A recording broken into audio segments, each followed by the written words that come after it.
So where should we put Alone Together on the bookshelf? Not too close to Joshua Slocum or Francis Chichester, because sailing is easier today than it ever was for those heroes. We have GPS now and an alarm that's supposed to go off just before a ship runs you down. So when I left behind my wife and family and dog for 48 days alone at sea, it wasn't the boat I was worried about. It was me. It was being alone, really alone. If you think about it, nobody's ever alone.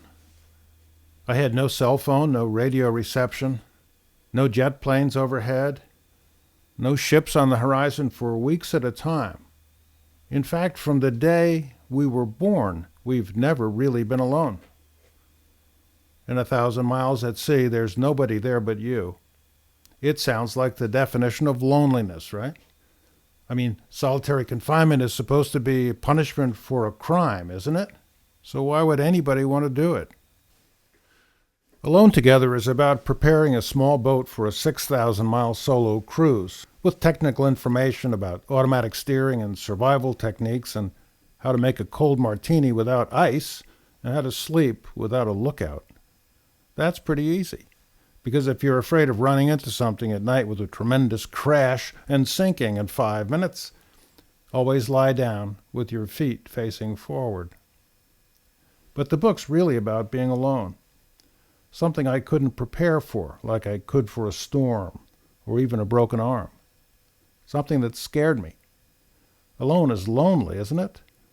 I mean, doesn't alone mean abandoned? I was 48 days at sea, and my only communication was a position report I sent home each day by email at noon. I didn't know if they'd even received it for 24 hours. I left the world, a clock, and the calendar behind. I slept when I was tired and ate when I was hungry. I had to listen instead of talking. The past faded. Even the future faded.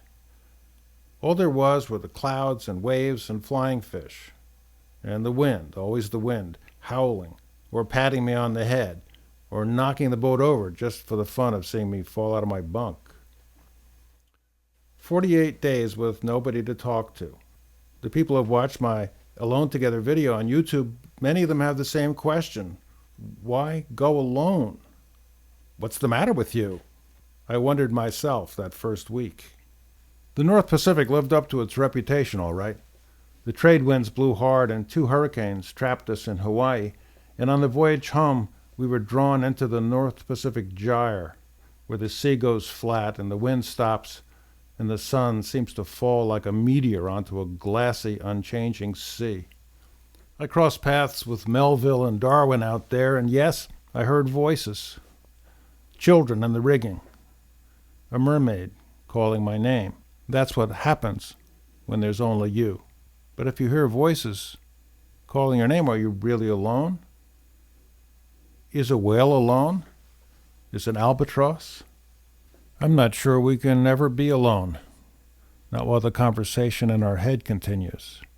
Sailing is just a sport, or maybe a mode of transportation. But for me, it's also a perfection of all the forces of nature and man, a silent, effortless ride across time and space, a journey where the destination is always where you are, and there's nowhere else you have to go.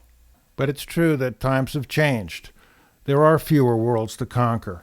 In fact, the whole world seems to be available on YouTube. Everything has already been done, and we all follow in the footsteps of somebody else. But what hasn't changed is us. We're the place we never go. And if we did find ourselves alone, with the cell phone turned off, what would we find?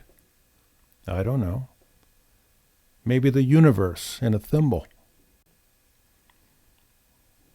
I do think there are answers about us all, who we are, who we love, why we're here, that come only when you're alone.